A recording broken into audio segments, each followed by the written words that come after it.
This dramatization is based on real events, but some details have been changed to protect the privacy of those involved.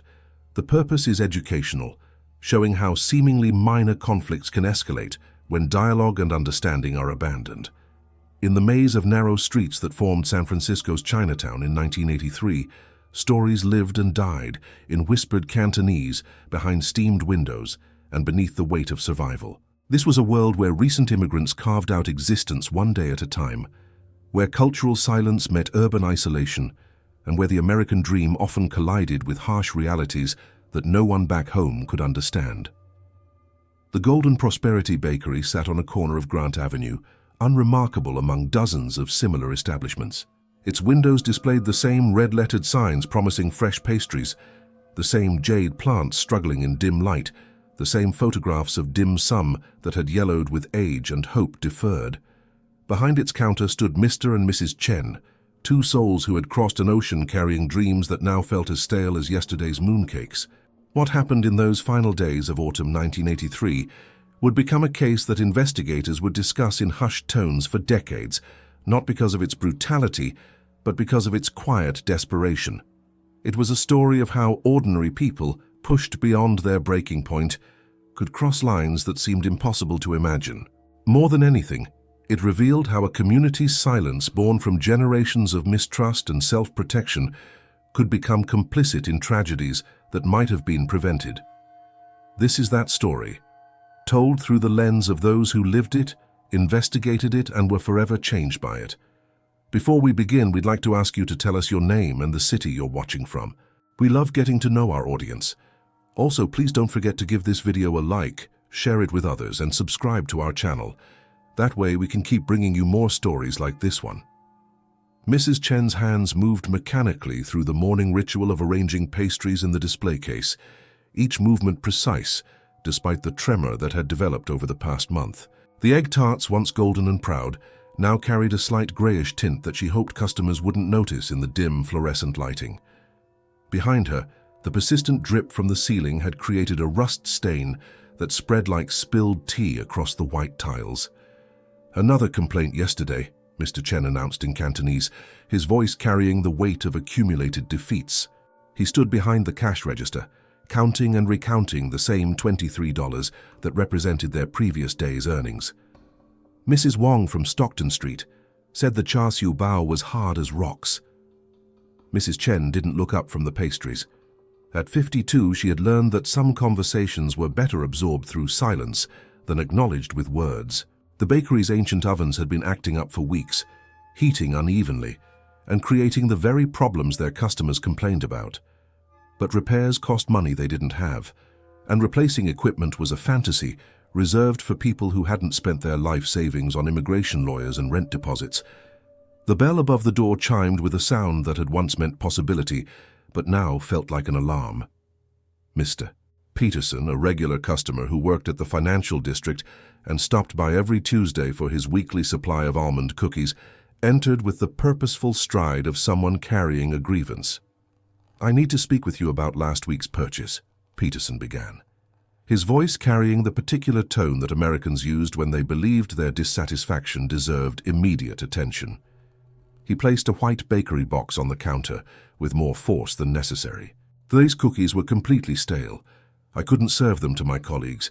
This is the second time this month." Mr. Chen's English, serviceable but imperfect, stumbled over the response. "Very sorry, Mr. Peterson. We make new ones for you, no charge." "It's not about replacing them," Peterson continued, his voice rising slightly. "It's about the pattern. You people run a business. You need to maintain standards. I've been coming here for 2 years, and lately it's like you don't care about quality anymore." The phrase "you people" hung in the air like smoke from burning incense. Mrs. Chen finally looked up, her eyes meeting Peterson's with a directness that seemed to surprise him. In that moment, something shifted in the small space between the counter and the display case, a recognition of the gulf between their worlds that no amount of fresh pastries could bridge. "We understand your concern, Mrs. Chen said in careful English, each word measured against the fear of saying too much or too little. "We try very hard to make good food." Peterson softened slightly, perhaps recognizing the dignity in her response, but his frustration remained evident. "I'm sure you do try, but trying isn't enough when people are spending their money here. Fix whatever's wrong with your process, or you'll lose more customers than just me." After he left, the silence in the bakery became oppressive. Mr. Chen continued counting the same bills, while Mrs. Chen returned to arranging pastries that she knew weren't fresh, weren't perfect, weren't representative of the standards she had once maintained when hope still outweighed exhaustion. "5 complaints this week," Mr. Chen said eventually. "Mrs. Rodriguez, the college students, the man with the briefcase, Mrs. Wong, and now Peterson." "I know," Mrs. Chen replied. "The ovens need repair. The refrigeration unit makes strange noises. The roof leak is getting worse." "I know. We're 3 months behind on rent. Mr. Liu says he'll have to evict us if we don't pay by Friday." "I know." The conversation died there, as it always did, at the intersection of problems without solutions. They had arrived in America in 1979 with enough savings to last 6 months and a confidence born from succeeding in their home village's small restaurant. 4 years later, that confidence had eroded like the paint on their store's exterior walls. Outside, Chinatown moved through its familiar rhythms. Elderly women in padded coats pulled small-wheeled carts toward the produce markets on Stockton Street. Children walked home from school speaking English to each other and Cantonese to their grandparents. Tourists pointed cameras at buildings and signs, capturing images of authenticity that the residents themselves were struggling to maintain. But inside the Golden Prosperity Bakery, time seemed suspended in a space where every decision had become a choice between impossible alternatives. Mrs. Chen had stopped sleeping properly weeks ago, her mind cycling through calculations that never resulted in solutions. Mr. Chen had developed a habit of staring at the wall behind the cash register, where they'd hung a faded photograph of their former restaurant in Guangzhou, a place that existed now only in memory and in the standards they could no longer meet. The afternoon brought Mrs. Kim, an elderly Korean woman who'd become one of their few reliable customers.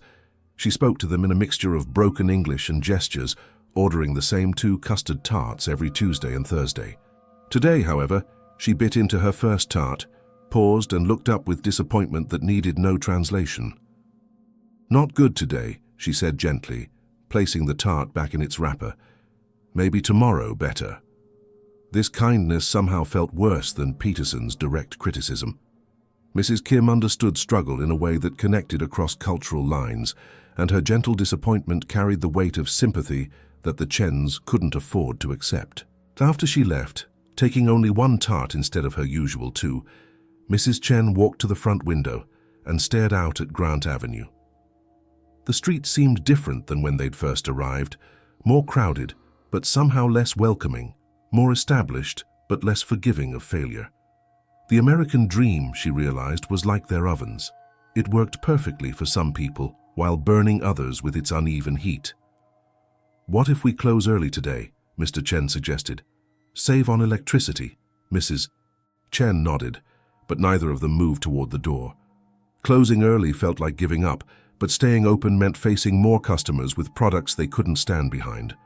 The day's earnings totaled $18, not enough for repairs, not enough for rent, not enough for the dignity they'd once associated with running their own business. As evening approached, they began their closing routine with movements that had become automatic despite their growing sense of futility. Mrs. Chen boxed the remaining pastries that would likely go unsold tomorrow, while Mr. Chen counted the register and made notes in a ledger that documented their steady decline in precise, heartbreaking detail.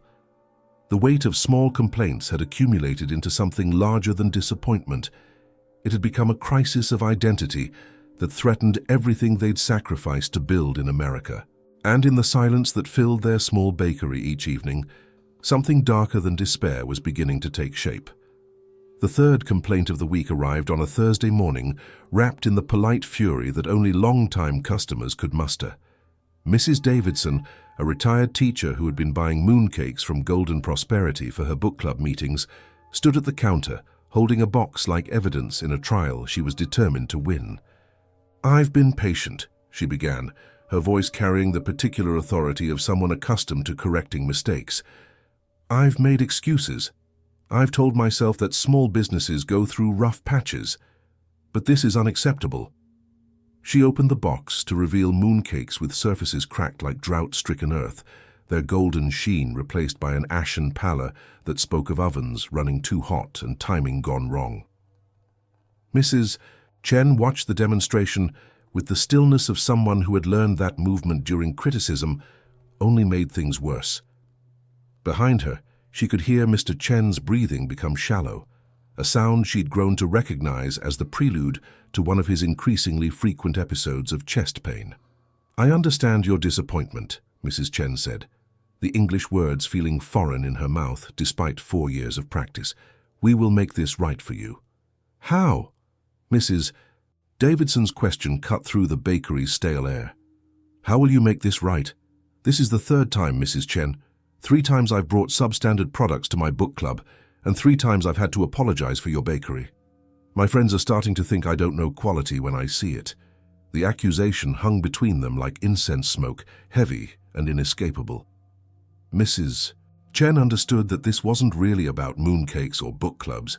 It was about trust, about reliability, about the unspoken contract between business owners and customers that she was failing to honor despite working 16-hour days and sleeping 4 hours each night. "Please," Mr. Chen interjected from behind the register, his voice strained with an effort that made speaking English sound like physical labor. "We give you fresh ones, no charge. We make special for your friends." Mrs. Davidson's expression softened slightly at his obvious distress, but her resolve remained firm. "It's not about the money, Mr. Chen. It's about consistency. It's about being able to depend on you." She paused, and in that pause, Mrs. Chen heard the echo of every conversation she'd had with her own customers back in Guangzhou, when quality was a point of pride rather than an impossible standard. "I've been telling people about this place for 2 years. I've been your advocate. But I can't continue to recommend a business that doesn't deliver what it promises."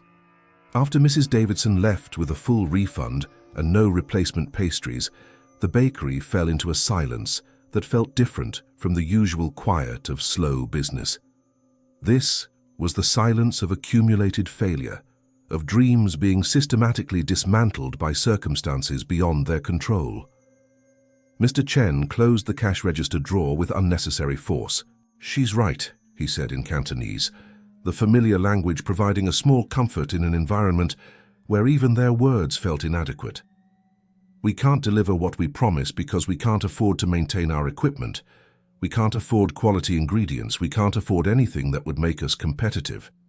Mrs. Chen began wiping down surfaces that were already clean, her movements becoming more aggressive with each pass of the cloth. "And whose fault is that? Did we choose to have ovens that break down every week? Did we choose to have a landlord who raises rent every year while the ceiling falls apart? Did we choose to compete against businesses that have been established for decades?" "We chose to come here," Mr. Chen replied quietly. "We chose to leave everything we knew for a country where we're always foreigners, always struggling to understand the rules, always one step behind everyone else." The conversation stopped there, as it always did, at the edge of regrets too large to voice completely. They had left China with confidence born from success in their small village, where their restaurant had been a gathering place for celebrations and daily meals. In Guangzhou, they had understood their customers' expectations, spoken the same cultural language, operated within systems they had grown up navigating. America had promised opportunity, but it had delivered complexity they hadn't anticipated. Business licenses that required English literacy beyond their capabilities, health department inspections conducted by officials who seemed to speak in code, tax regulations that changed annually, and penalties for mistakes they didn't know they were making, immigration lawyers who charged fees that consumed their savings while processing papers that seemed to multiply rather than resolve. The afternoon brought a brief respite when Mrs. Liu, an elderly woman from their apartment building, stopped by for her weekly purchase of lotus seed pastry. She spoke to them in the Taishanese dialect that reminded them both of home, her presence providing the kind of cultural comfort that had become increasingly rare in their daily interactions. "Things are difficult these days," she observed, biting into her pastry with the careful attention of someone who understood the difference between necessary economy and unavoidable decline. "The ovens are not working properly." Mrs. Chen nodded, grateful for someone who understood their situation without requiring explanations that made their failures sound like excuses. "The repairman wants $300 just to look at them. The replacement parts cost more than we make in a month." Mrs. Liu made a sympathetic clicking sound with her tongue. "My nephew in Oakland, he knows about restaurant equipment. Maybe he could help for less money." The offer of help, genuine and practical, felt like water to someone dying of thirst. But Mrs. Chen also understood that accepting help meant acknowledging their desperation to someone within their own community, a confession that carried its own weight of shame. "We will consider it," Mrs. Chen replied, the politeness masking her internal struggle between pride and necessity. After Mrs. Liu left, the bakery returned to its oppressive quiet. Mr. Chen had taken to spending the slow afternoon hours reading Chinese newspapers, following events in their homeland, with an attention that seemed to increase proportionally to their disconnection from their adopted country. Today he read aloud about economic reforms in Guangzhou, development projects that were transforming their former city into something they might not recognize if they returned. "My brother writes that the restaurant district where we used to work is completely different now," he said, not looking up from the newspaper. "New buildings, new businesses, people making money we never imagined possible." Mrs. Chen didn't respond immediately. The subject of their former life had become dangerous territory, a place where speculation about different choices led to questioning their decision to emigrate, which led to wondering if their struggles were self-inflicted rather than circumstantial. "We can't know what would have happened if we'd stayed," she said finally. "We can only deal with where we are now." But even as she spoke, Mrs. Chen found herself calculating the mathematics of regret. 4 years in America had cost them their savings, their confidence, and increasingly, their ability to maintain the standards that had once defined their professional identity. 4 years in China might have brought gradual improvement within familiar systems, among people who understood their work without requiring constant translation and explanation. The evening's final customer was a young man who worked at one of the nearby banks, someone who had been buying coffee and pastries every few days for the past month. He approached the counter with the hesitant politeness of someone delivering bad news. "I wanted to let you know," he began, his voice gentle but firm, "that I probably won't be coming by anymore. My girlfriend tried one of your egg tarts last week, and she got pretty sick. She's fine now, but we're being careful about where we eat." The accusation of food poisoning hit Mrs. Chen like a physical blow. Their health department rating was current, their food storage procedures followed regulations, but she also knew that their equipment problems had been affecting temperature control in ways that could make even properly prepared food dangerous. "We are very sorry," Mr. Chen said quickly. "We check everything. We follow all rules. Maybe she was sick from somewhere else." The young man shrugged with the casual dismissal of someone who didn't need to determine causation to make decisions about where to spend his money. "Maybe, but we can't take the chance, you know. There are lots of other places to get pastries." After he left, Mrs. Chen locked the front door even though they had an hour before their official closing time. The accusation of making someone sick felt like a violation of everything she had tried to maintain about their business, a crossing of lines that transformed their struggle from economic to potentially criminal. "This can't continue," Mr. Chen said, counting the day's earnings that totaled less than $15. "We're not just failing, we're becoming dangerous to our customers." Mrs. Chen understood the truth in his statement, but she also understood that acknowledging it meant facing questions about what came next that they weren't prepared to answer. Closing the business meant defaulting on their lease, which meant damaging their credit, which meant affecting their immigration status, which meant potentially losing everything they had sacrificed to build in America. "What do you suggest?" she asked, her voice carrying a sharpness that came from feeling trapped between impossible choices. "I don't know," Mr. Chen admitted, "but continuing like this isn't sustainable. We're hurting people, we're hurting ourselves, and we're hurting our community's reputation." The weight of that final observation settled over them both. Their failure wasn't just personal, It contributed to broader stereotypes about immigrant businesses, about Chinese restaurants, about the ability of their community to maintain American standards of quality and safety. As they completed their closing routine, moving through familiar tasks that felt increasingly meaningless, Mrs. Chen found herself thinking about the 5 customers who had complained over the past week. Each complaint had been justified. Each criticism had identified real problems with their products and service. But she also found herself wondering about the cumulative effect of constantly disappointing people who had once trusted them, about the psychological impact of failing publicly and repeatedly at something they had once done well. The silence between complaints was becoming filled with something darker than disappointment. It was becoming filled with a kind of desperation that made ordinary solutions seem inadequate and extraordinary measures seem almost reasonable. Walking home through the narrow streets of Chinatown, past restaurants and businesses that seemed to thrive where they were failing, Mrs. Chen realized that their crisis had evolved beyond economics into something that threatened their sense of self, their place in their adopted community, and their ability to envision any future that didn't involve continued humiliation and decline. The weight of small complaints had become the weight of cultural displacement, economic failure, and dreams deferred until they were indistinguishable from nightmares. And in the gathering darkness of another day that had brought them closer to complete failure, Mrs. Chen began to understand that their situation required solutions that existed outside the normal boundaries of acceptable behavior.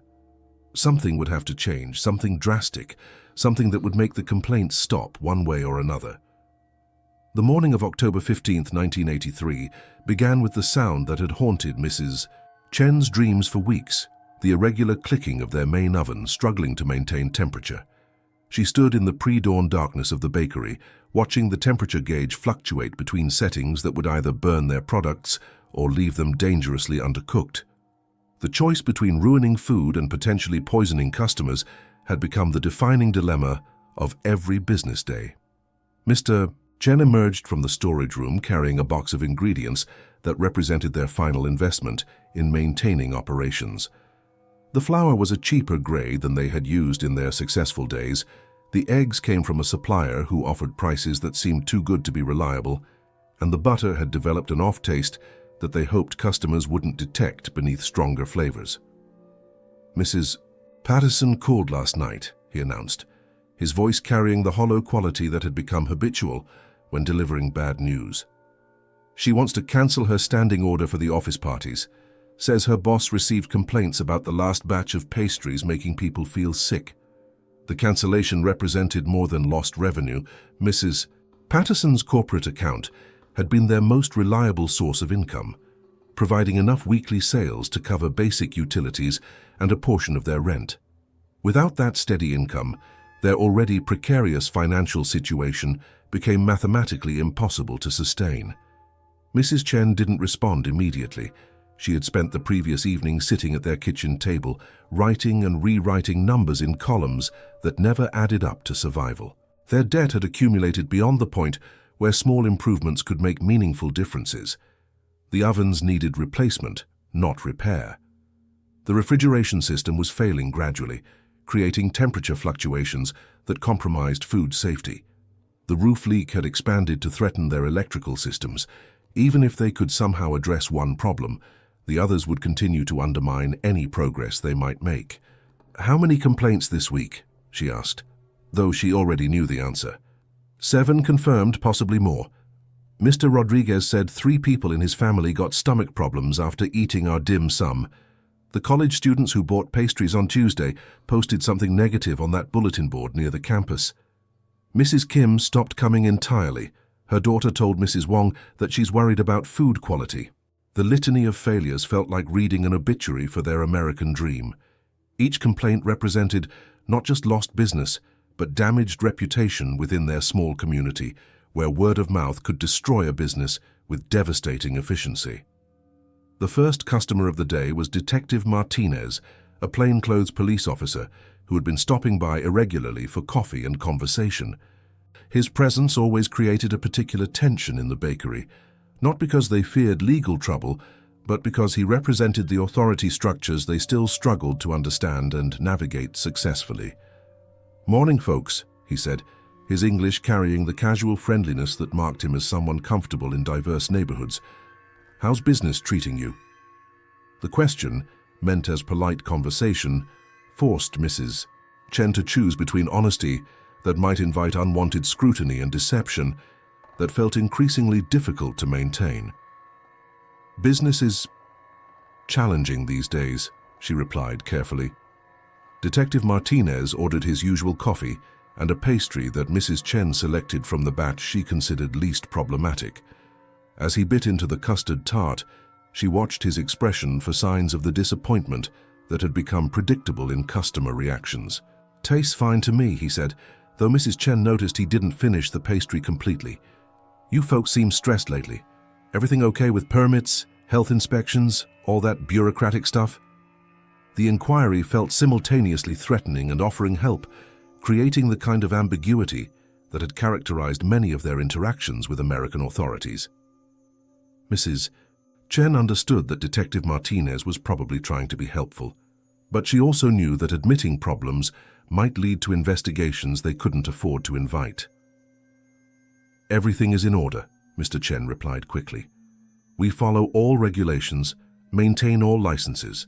Sometimes business is slow, but this is normal for small businesses." After Detective Martinez left, Mrs. Chen felt the weight of lying to someone whose job involved detecting deception.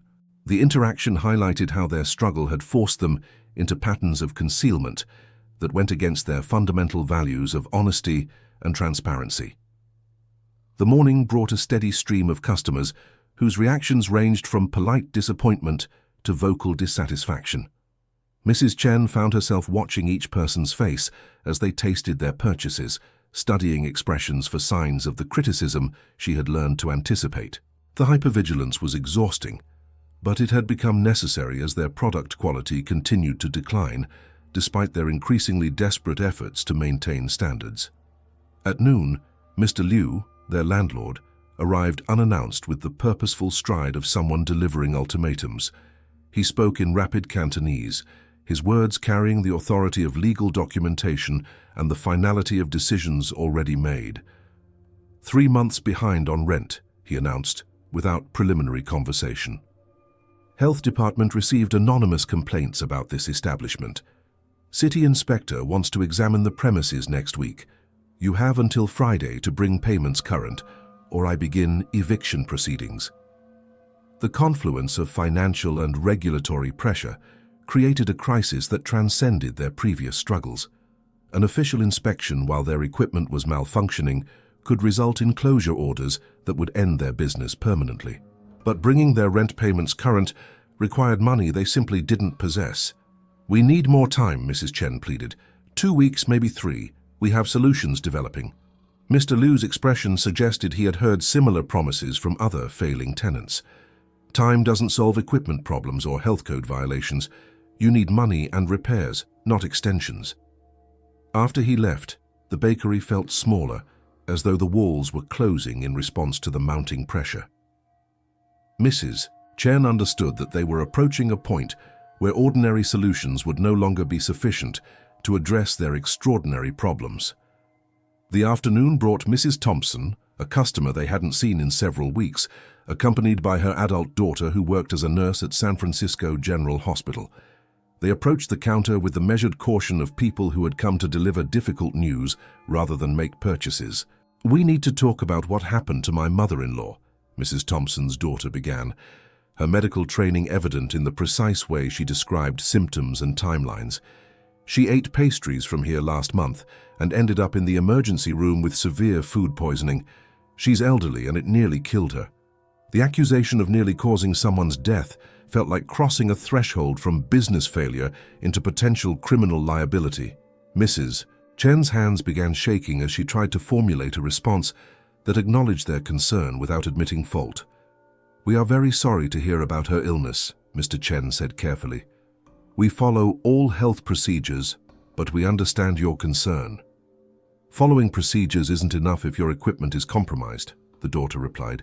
"Other people in the neighborhood are talking. There's a pattern of people getting sick after eating here. You need to shut down voluntarily before someone dies." The suggestion that they voluntarily close their business struck Mrs. Chen as both reasonable and impossible. Reasonable because she understood the risks they were creating for their customers. Impossible because closing meant accepting total failure of everything they had sacrificed to build in America. "We will address the equipment problems immediately," Mrs. Chen promised, though she knew they lacked the resources to make such repairs. After the two women left, Mrs. Chen and Mr. Chen stood in silence, confronting the reality that their business had evolved from serving substandard products to potentially endangering lives. The moral weight of continuing operations under such circumstances created an internal pressure that felt unsustainable. "We can't keep serving food that makes people sick," Mr. Chen said quietly, "but we can't afford to close, and we can't afford to fix the problems." Mrs. Chen understood the impossible logic of their situation. Every day they remained open, increased their liability, and damaged their community's trust. Every day they stayed closed brought them closer to eviction and deportation.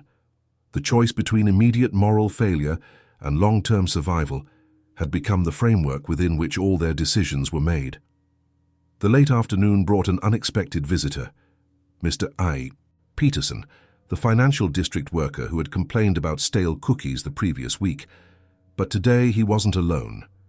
He was accompanied by 4 colleagues from his office, all of whom carried the determined expressions of people on a mission. "We want to place a large order," Peterson announced, his tone suggesting this was more negotiation than simple business transaction.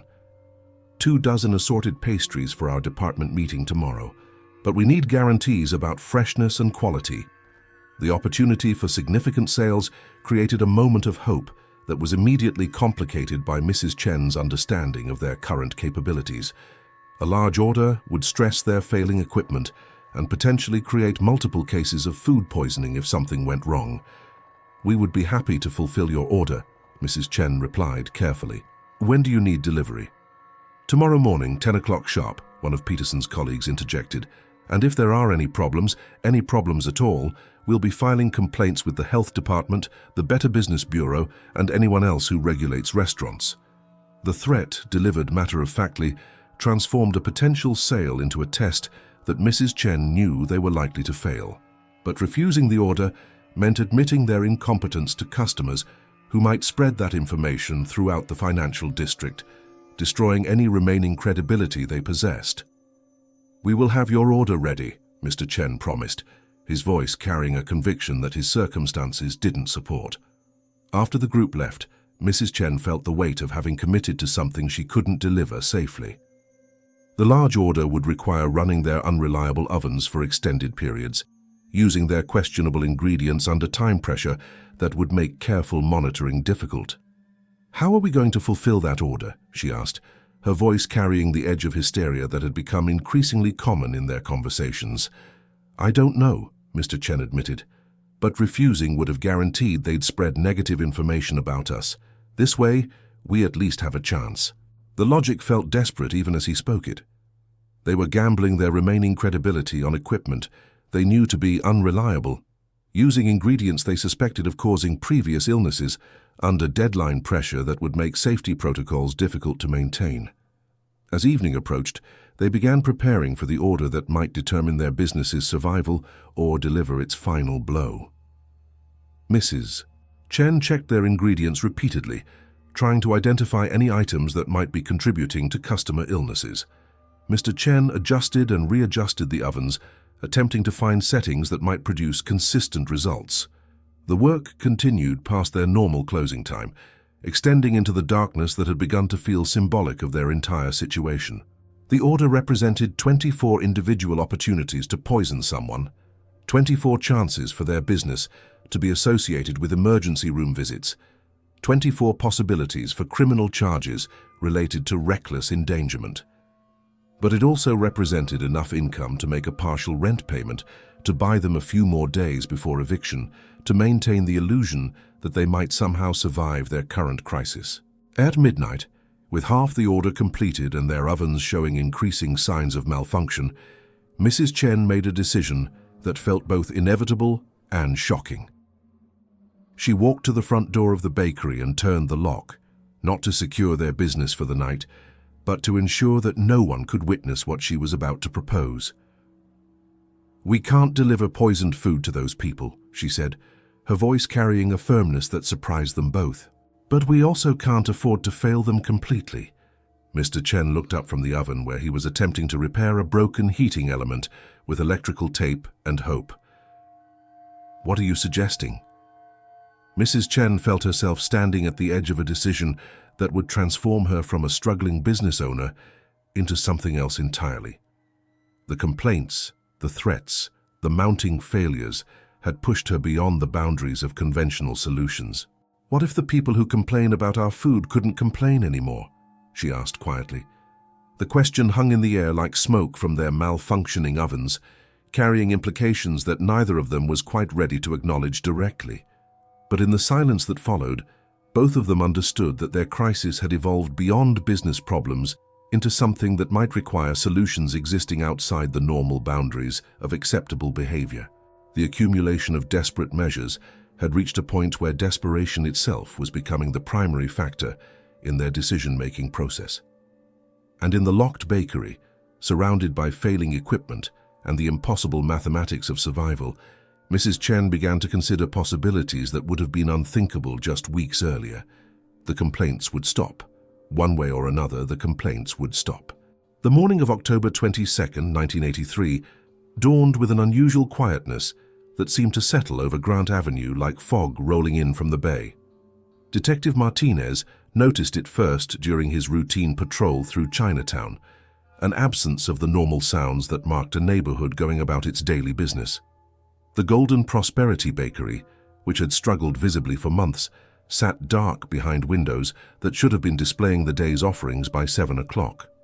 At the San Francisco Police Department's Central Station, the missing persons reports began arriving with a peculiar consistency that caught the attention of Sergeant Williams, a 20-year veteran who had learned to recognize patterns that might indicate something more serious than coincidental disappearances. 5 separate reports, all filed within the same 48-hour period, all involving individuals whose last known activity was visiting businesses in the same 3-block radius of Chinatown. The first report came from Mrs. Patterson's office manager, concerned when Mr. Peterson and 4 colleagues failed to return from what should have been a brief morning meeting at a local bakery. The second arrived from Mrs. Davidson's book club, worried when their normally punctual member didn't appear for their weekly gathering. The third, fourth, and fifth reports followed similar patterns, reliable people who had simply vanished after routine activities in an area where disappearances were historically rare. Detective Martinez found himself assigned to investigate what his superiors initially classified as unrelated missing persons cases. His familiarity with the neighborhood and its residents made him the logical choice for conducting interviews in a community where language barriers and cultural mistrust of authority could complicate investigations. His first stop was the Golden Prosperity Bakery, where he found Mr. and Mrs. Chen operating with an efficiency that seemed unusual given their recent struggles. The display cases were fuller than he had seen them in weeks. The pastries appeared fresh and appetizing, and both owners seemed to have recovered from the stress that had been visibly wearing on them. "Business looks better," Detective Martinez observed, ordering his usual coffee while studying the couple's demeanor. "You folks seem less worried than the last time I was here." Mrs. Chen's response came with a calmness that struck him as slightly incongruous with their previous interactions. "Yes, things have improved. We solved some of our equipment problems and customer complaints have stopped completely." The phrase "stopped completely" lingered in Detective Martinez's mind as he questioned them about the missing individuals. Both Mr. and Mrs. Chen claimed to remember serving the various customers, but provided details that seemed rehearsed rather than recalled naturally. Mr. Peterson and his colleagues came by Tuesday morning for a large order, Mr. Chen explained.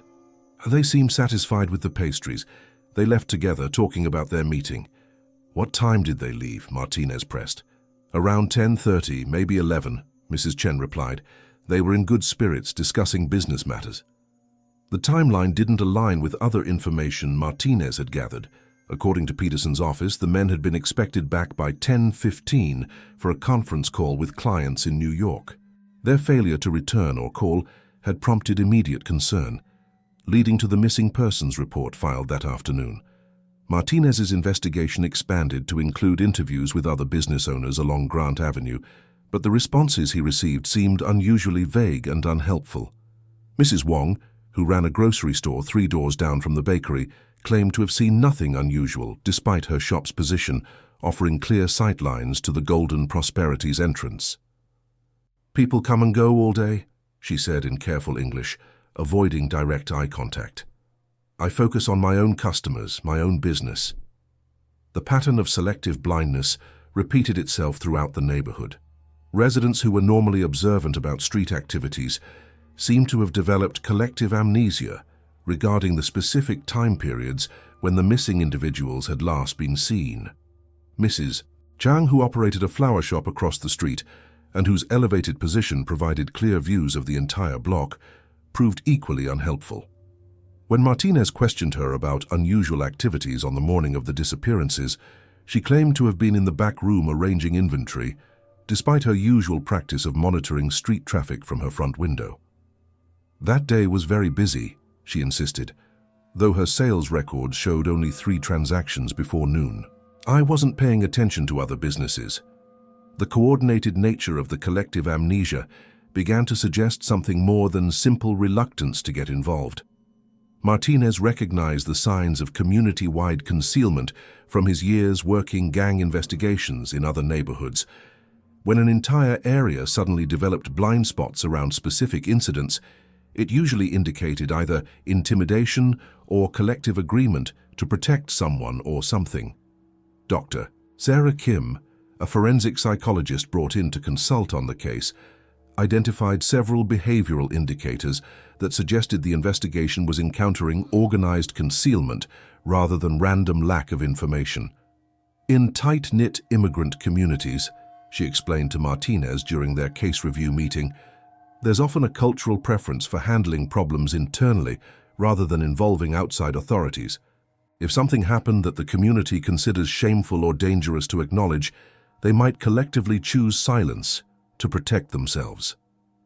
The insight led Martinez to focus his investigation on the social dynamics within Chinatown, rather than simply gathering eyewitness testimonies. He began spending more time in the neighborhood, observing interactions between business owners, noting changes in foot traffic patterns, and studying the subtle ways that information flowed through cultural networks. What he discovered was a community that seemed to be collectively holding its breath. Conversations stopped when he approached. Business owners who had previously been friendly became formally polite but unhelpful.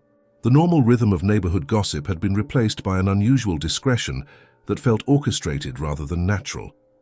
Martinez noticed other subtle changes in the neighborhood's daily patterns. The Golden Prosperity Bakery, despite its apparent improvement, attracted fewer customers than comparable businesses.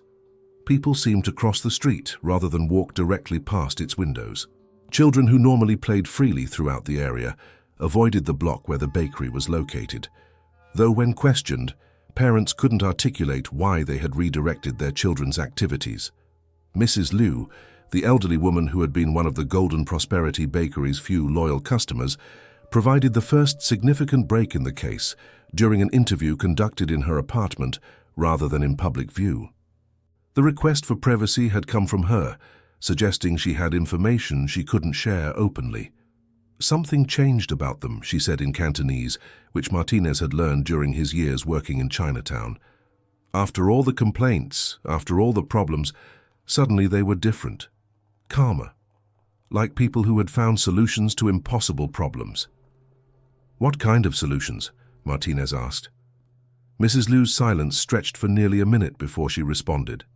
"In the old country, when people brought shame on families or communities, sometimes they would disappear. Not killed, understand, just removed from situations where they could continue causing problems." The euphemistic language masked implications that Martinez found deeply troubling. "Are you suggesting that the missing people were removed because they complained about food quality?" "I'm suggesting that desperate people sometimes find desperate solutions," Mrs. Liu replied, "and that communities sometimes choose not to see things that might bring unwanted attention from authorities." She paused, staring out her window toward the bakery below.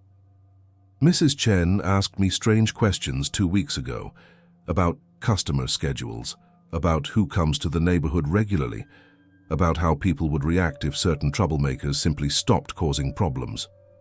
The conversation led Martinez to expand his investigation beyond simple missing persons inquiries. He began researching the Chen family's background, their financial situation, and the timeline of complaints that had preceded the disappearances. What he discovered painted a picture of progressive desperation that had escalated in ways that transformed victims into threats requiring elimination.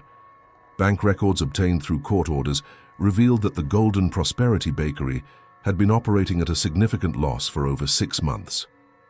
The Chens owed money to suppliers, landlords, utility companies, and immigration attorneys. Their personal credit had been destroyed by missed payments and defaulted loans.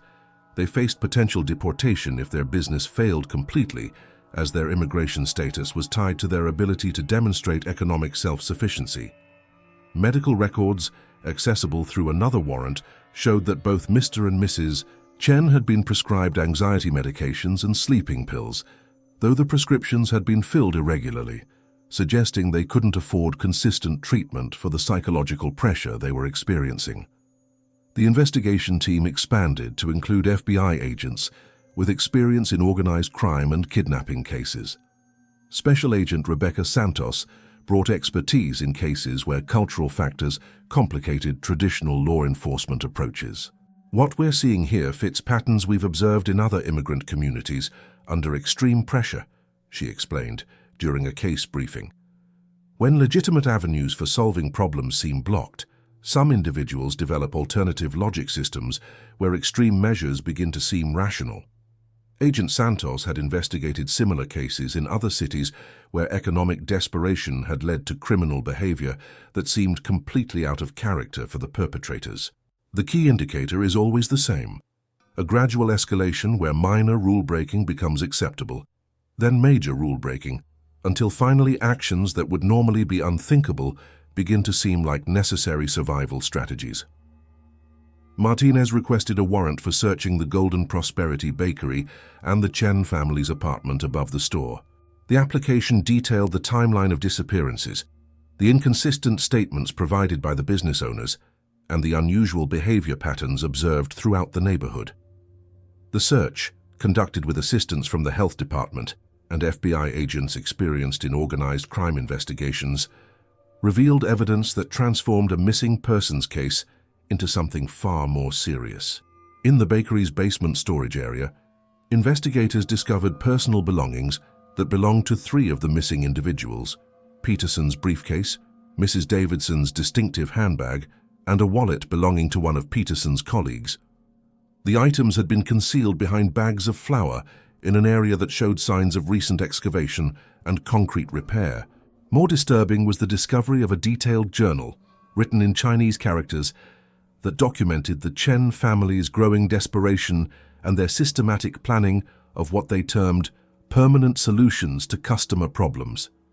The journal entries, translated by a court-certified interpreter, revealed a gradual progression from legitimate business concerns to elaborate fantasies about eliminating sources of criticism.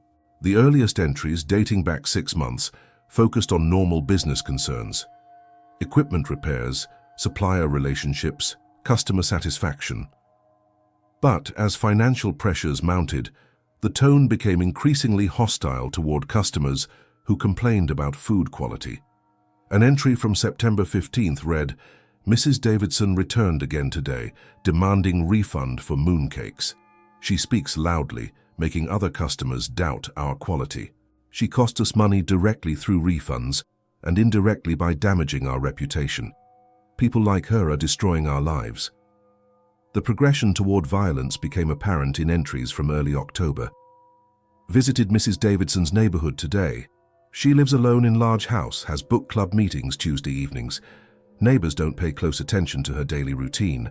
If she disappeared during one of her afternoon walks, probably wouldn't be discovered for several days. The entry dated October 20th was particularly chilling. "The complaints must stop. We have found ways to ensure that difficult customers will no longer be able to damage our reputation or threaten our survival." Mrs. Davidson was the first to understand that some situations require permanent resolution. Dr. Kim's psychological evaluation of the journal entries identified patterns consistent with folie à deux, a shared psychotic disorder where delusions are transmitted from one individual to another. The isolation, financial pressure, and cultural displacement created conditions where extreme solutions began to seem reasonable, she explained to the investigative team. The shared delusion that their survival justified eliminating critics represents a complete break from normal moral reasoning. The journal also revealed extensive surveillance activities that the couple had conducted on their victims. They had documented daily routines, identified periods when potential targets would be alone and vulnerable, and developed detailed plans for abductions that could be carried out without immediate detection. Peterson and his colleagues had been targeted because their corporate order represented both opportunity and threat. Opportunity for significant revenue, but also threat of widespread negative publicity if the products caused illness or disappointment. The journal entries described their plan to fulfill the order with products they knew to be potentially harmful, then silence the complaints through permanent customer relations management. The search of their apartment revealed even more disturbing evidence. Detailed floor plans of victims' homes, schedules documenting their daily routines, and photographs taken surreptitiously over several weeks. The level of premeditation indicated that the disappearances were not impulsive acts of desperation, but carefully planned operations. Maps of the neighborhood had been marked with escape routes, timing notations, and risk assessments for various abduction scenarios. The couple had spent weeks studying foot traffic patterns, police patrol schedules, and the daily routines of potential witnesses. In a hidden compartment behind their bedroom wall, investigators found what appeared to be a primitive but functional restraint system. Handcuffs, rope, and sedatives that had been obtained through forged prescriptions. The discovery suggested that the missing individuals might still be alive, held somewhere in conditions that made rescue a time-sensitive priority. Additional evidence included purchase receipts for construction materials, soundproofing foam, heavy-duty locks, and industrial-grade ventilation equipment that had been bought with cash over several weeks from different suppliers to avoid creating suspicious purchase patterns. Under intensive interrogation, Mr. Chen initially maintained his innocence, but as evidence accumulated, his resistance began to crumble. The turning point came when investigators confronted him with surveillance footage from a hardware store, showing him purchasing chains and padlocks just days before the first disappearance. "We never meant to hurt anyone," he finally admitted, his voice breaking as he described their desperate reasoning. "We just wanted the complaints to stop. We thought if people understood how much their criticism was hurting us, they would stop destroying our business." Mrs. Chen proved more resistant to interrogation, maintaining a stony silence even when presented with her own journal entries. Her demeanor suggested someone who had crossed psychological boundaries that made normal moral reasoning inaccessible. The breakthrough came when Agent Santos employed a technique she had learned from similar cases, appealing to the perpetrator's original protective instincts rather than challenging their criminal behavior directly. "Your husband is going to prison for life," she told Mrs. Chen during a private interview. "The only question now is whether you help us find these people while they're still alive, or whether you let them die and add 5 murder charges to your kidnapping convictions." The appeal to minimize harm rather than accept responsibility triggered Mrs. Chen's first emotional response since her arrest. "They're alive," she whispered in Cantonese. "We never wanted to kill them. We just wanted them to understand." The information she provided led investigators to an abandoned warehouse in the industrial district south of Chinatown. The building, which the Chens had been renting under false names for 3 months, had been converted into a makeshift prison where they had been holding their victims. The rescue operation, conducted by SWAT teams and medical personnel, found all 5 missing individuals alive but severely traumatized. They had been confined in individual cells constructed from shipping containers that had been modified with ventilation systems, basic plumbing, and soundproofing that made screaming for help futile. The conditions, while not immediately life-threatening, had been designed to break the victim's psychological resistance through isolation, irregular feeding schedules, and constant uncertainty about their fate. Each cell contained a small television that played loops of security footage from the Golden Prosperity bakery, showing other customers complaining about food quality, apparently intended to help victims understand why their criticism had resulted in captivity. Peterson, who had lost nearly 20 pounds during his captivity, described the experience in testimony that would later prove crucial to the prosecution's case. They weren't trying to kill us. They were trying to teach us that complaining about their business had consequences. They kept saying that if we promised never to speak negatively about them again, they would let us go. The psychological manipulation had been sophisticated and culturally informed. Mrs. Davidson reported that her captors had spent hours explaining how customer complaints were destroying their family's honor and threatening their immigration status. They wanted me to understand that my criticism wasn't just about pastry quality, it was about their survival in America. The victims had been shown news clippings about successful immigrant businesses, apparently to contrast their success with the Golden Prosperity's failure. They were forced to watch videos of satisfied customers in other restaurants, with their captors providing commentary about how different their experience could have been if they had simply accepted substandard products without complaint. Medical examinations revealed that the victims had been kept in reasonably sanitary conditions and had received adequate nutrition, suggesting their captors had planned for extended captivity rather than short-term detention. The psychological damage, however, was severe and likely permanent. The confession obtained from Mrs. Chen revealed the full extent of their planning and the twisted logic that had guided their actions. "We couldn't fix our ovens, we couldn't afford repairs, we couldn't make good food anymore," she told investigators. "But we could make sure that the people who complained about us understood the consequences of their criticism." She described their decision-making process as logical and necessary. "In China, we understood our customers, they understood us. Here, people complain about everything. They don't understand how hard we work. They don't care if their complaints destroy families. We decided to educate them about the real costs of their criticism." The planning had begun innocuously, with the couple simply gathering information about customers who complained most frequently. "We wanted to understand why they were so unhappy, so we watched their lives to see if they complained about other businesses too," Mrs. Chen explained. "But what we discovered was that they lived comfortable lives and treated complaining as entertainment, not understanding that their words had power to destroy people like us. The escalation to kidnapping had occurred when they realized that simply improving their product quality was financially impossible, but changing customer behavior through education was theoretically achievable. We thought if people understood the consequences of their complaints, they would be more careful about when and how they criticized small businesses," she continued.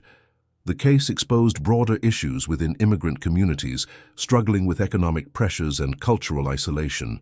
Community leaders acknowledged that the Chen's desperation had been visible for months, but admitted that cultural norms had prevented intervention that might have prevented the escalation to kidnapping. "We saw them failing. We saw them becoming desperate, but we didn't know how to help without seeming to interfere," explained Mr. Wong from the Chinese Community Center. "In our culture, business failure is often seen as family shame, something to be handled privately rather than through community support." The revelation prompted extensive soul-searching within Chinatown's business community. Many owners admitted they had been struggling with similar pressures, but had been too proud to seek help before their situations became desperate. Mrs. Wang, who operated a restaurant 2 blocks from the Golden Prosperity, spoke publicly about her own near breakdown. "Last year, we were 3 months behind on rent. Our equipment was failing. Customers were complaining about our food. I understand how the Chens felt, how desperate they became. The difference is that my daughter convinced me to ask for help before I did something terrible." The trial proceedings revealed the psychological toll that cultural displacement and economic pressure had taken on the Chen family. Expert witnesses testified about the unique stresses faced by immigrants whose professional identities were tied to maintaining standards they could no longer afford to uphold. "Doctor, Jennifer Martinez, a specialist in immigrant mental health, explained to the jury how the accumulation of complaints had triggered a breakdown in the couple's reality testing. When survival itself is threatened, when cultural identity is undermined by repeated public failures, some individuals develop protective delusions that reframe victims as aggressors who deserve punishment. Her testimony included detailed analysis of the journal entries, showing how the Chen's perception of their customers had gradually transformed from disappointed consumers to malicious enemies deliberately trying to destroy their lives. The progression from seeing complaints as business problems to viewing them as personal attacks represents a classic pattern of persecutory delusion development under extreme stress. The prosecution argued that regardless of psychological explanations, the premeditation evident in their planning demonstrated clear criminal intent. Desperation doesn't justify kidnapping innocent people, District Attorney Williams stated during closing arguments. Cultural pressure doesn't excuse holding 5 individuals prisoner for making legitimate complaints about food quality. The evidence of planning was overwhelming. Months of surveillance, careful selection of victims, sophisticated preparation of detention facilities, and detailed contingency plans for avoiding detection. This wasn't a momentary breakdown in judgment, the prosecutor continued. This was an elaborate criminal conspiracy that treated human beings as problems to be solved through imprisonment. The defense strategy focused on diminished capacity, arguing that the extreme stress of immigrant life had impaired the couple's ability to distinguish between reasonable and criminal responses to business problems. These were not career criminals, defense attorney Robert Chen argued. These were desperate people who lost their moral compass while struggling to survive in a system they didn't fully understand. Defense witnesses testified about the particular vulnerabilities of recent immigrants who lacked social support networks, language skills, and cultural knowledge necessary for navigating business failures successfully. The American dream becomes an American nightmare when people are isolated from help and driven to extreme measures by circumstances beyond their control, the defense attorney argued. The trial lasted 6 weeks, with extensive testimony from the victims about their experiences in captivity. Their accounts revealed additional disturbing details about the psychological manipulation they had endured. Mrs. Davidson described being forced to write apologies for her complaints about the bakery's products. They made me write letters explaining why my criticism had been unfair, why I should have been more understanding of their difficulties. They said if my apologies were sincere enough, they might consider releasing me. The victims had also been subjected to what their captors called education sessions, where they were shown financial records documenting the bakery's losses and explained how each complaint had contributed to the business's decline. They wanted us to understand that we weren't just expressing dissatisfaction, we were destroying their lives, Peterson testified. The jury ultimately rejected the diminished capacity defense, finding both Mr. and Mrs. Chen guilty of 5 counts of kidnapping, false imprisonment, and conspiracy. The sentences, 15 years to life for each defendant, reflected the court's determination that cultural and economic pressures could not excuse such extreme violations of others' safety and freedom. Judge Catherine Morrison, in delivering the sentences, acknowledged the complex factors that had contributed to the crimes, while emphasizing that understanding motivation could not justify criminal behavior. This court recognizes the extraordinary pressures faced by immigrant families struggling to achieve economic stability in an unfamiliar culture. However, the deliberate planning, extended duration, and psychological manipulation involved in these crimes demonstrate a level of criminal intent that cannot be excused by circumstances, however difficult. The case had profound effects on San Francisco's Chinatown community. Business owners began organizing support networks to help struggling enterprises before desperation led to crisis. Mental health services specifically designed for immigrant populations expanded significantly, with particular focus on helping families navigate the psychological challenges of maintaining cultural identity while adapting to American business practices. The Chinatown Merchants Association, working with local mental health professionals, established a confidential counseling program for business owners experiencing financial difficulties. "We learned that shame and isolation can be more dangerous than debt," explained Association President David Liu. "By providing safe places for people to discuss their struggles, we hope to prevent future tragedies." Community leaders also worked with city officials to develop more culturally sensitive approaches to health department inspections and business regulation enforcement. The goal was to create systems that helped struggling businesses comply with regulations rather than simply penalizing them for violations. Detective Martinez, who had spent months unraveling the case, reflected on its implications during a community meeting held to address concerns about safety and mutual support. This wasn't really about food quality or customer service. This was about people who felt so powerless and isolated that they convinced themselves that extreme measures were their only option for survival. The investigation had revealed systemic issues in how immigrant communities interfaced with law enforcement, business regulation, and mental health services. Martinez advocated for expanded cultural competency training for police officers and more proactive community outreach programs. The Golden Prosperity Bakery building stood empty for nearly 2 years after the trial, its windows papered over and its "For Rent" sign becoming a neighborhood reminder of how desperation could transform ordinary people into criminals. The landlord, Mr. Liu, struggled to find new tenants willing to operate a business associated with such notoriety. When the space finally reopened as a tea shop, the new owners made a point of emphasizing community engagement and transparency, trying to rebuild trust in a location that had become synonymous with the dangers of cultural isolation. They hosted regular community meetings, maintained open-book financial practices, and established a customer feedback system designed to address concerns before they escalated into complaints.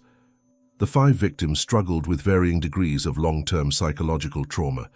Peterson left San Francisco entirely, relocating to Portland, where he hoped to escape associations with his captivity experience.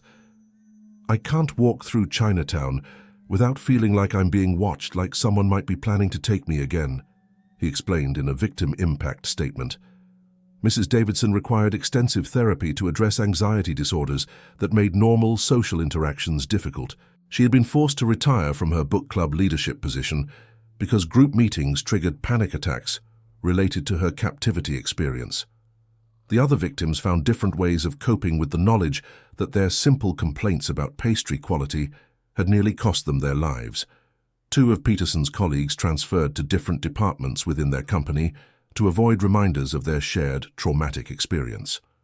Dr. Kim's follow-up study of the case identified it as an extreme example of how economic pressure and cultural displacement could interact to create conditions where violence seemed rational to perpetrators while remaining incomprehensible to broader society.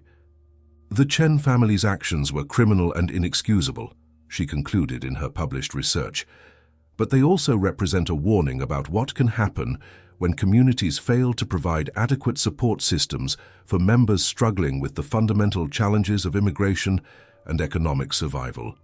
Her research became required reading in law enforcement training programs and immigrant services organizations across the country.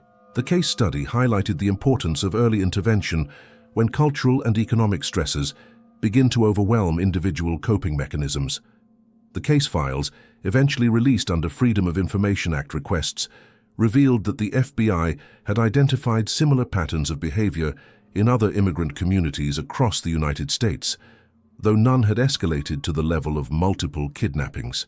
The Golden Prosperity case became a reference point for law enforcement training programs designed to help officers recognize the warning signs of desperate behavior before it crossed into criminal territory. Agent Santos developed a training curriculum based on lessons learned from the investigation. We need to understand that extreme behavior rarely emerges suddenly. There are usually warning signs, escalating complaints about the same issues, increasing isolation from community support networks, and gradual abandonment of normal social norms. By the time someone is ready to commit serious crimes, they've usually been sending distress signals for months. Years later, Mrs. Chen's parole hearing included testimony from community leaders who argued that she had been genuinely rehabilitated and could contribute positively to society if released. Her behavior in prison had been exemplary. She had completed extensive psychological treatment, and she had expressed sincere remorse for her actions. However, victim advocacy groups opposed her release, arguing that the severity of her crimes and the ongoing trauma experienced by her victims justified continued incarceration. Peterson submitted a written statement. "I understand that Mrs. Chen was under extreme pressure, but that doesn't change the fact that she planned and executed the kidnapping of 5 innocent people. The fear and helplessness I experienced during those weeks will never leave me completely." The parole board ultimately denied her request, noting that the victims continued to suffer from trauma directly related to her actions.